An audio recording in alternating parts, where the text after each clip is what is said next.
On the third level, the arcane sizzle of the atmosphere lessened, but didn't disappear. The power he'd come to control was a recognizable, almost familiar part of him, and he was determined to continue practicing it. He maintained his quest with steady care, gathering supplies and arms as needed, and facing down any creatures who threatened him.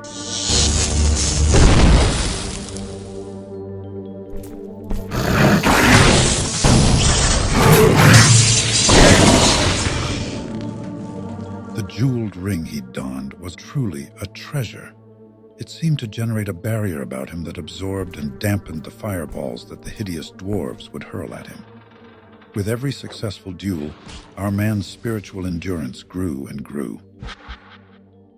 In time, the novelty of his situation faded, and a grimness took its place.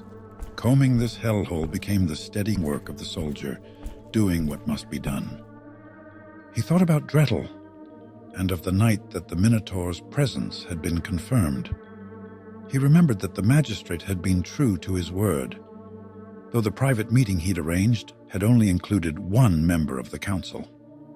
Our man had been bold enough to find a way to eavesdrop, and he hadn't liked what he'd heard.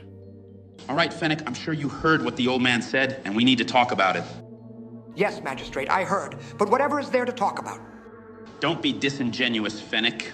I'm sure you and your council know exactly what's going to happen now. Hell, you probably planned it this way. Sir, is that an accusation?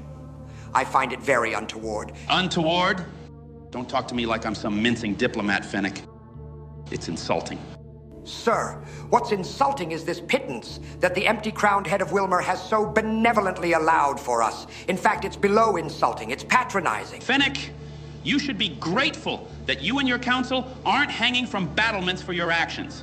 After Lord Bryant installed me, I could have easily sent you to the gallows, but I didn't.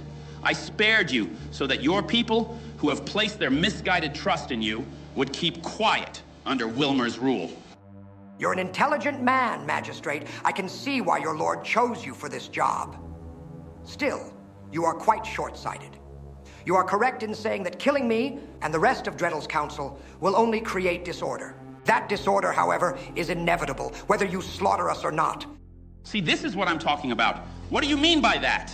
I'm afraid I have little left to say to you, Magistrate. Nothing I tell you will sway tomorrow's course. So you're forfeiting. You're forfeiting your own life. You don't care what happens to your home, do you? I'm sure that if our positions were switched, you would do the same, Magistrate. The fifth level. He was almost halfway to the Minotaur's lair. He'd come a long way, but the labyrinth sprawl only continued to spread. He wondered how the fort didn't sink when so much was dug out beneath it. He found an interesting book here. Like his parchment, its pages were marked with runes that signified spells of lightning. Unlike the pulsing tokens, which shattered up on use, the book could be used for repeated castings. He discarded the scroll and put the book in its place. Over the past few days, our man had found a number of valuables and weapons in discarded sacks. This one was unusually round, and he untied its drawstring in great curiosity.